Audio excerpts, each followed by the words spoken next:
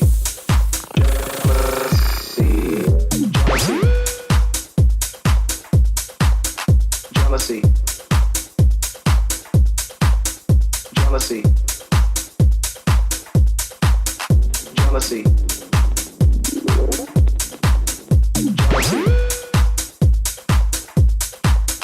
jealousy, jealousy,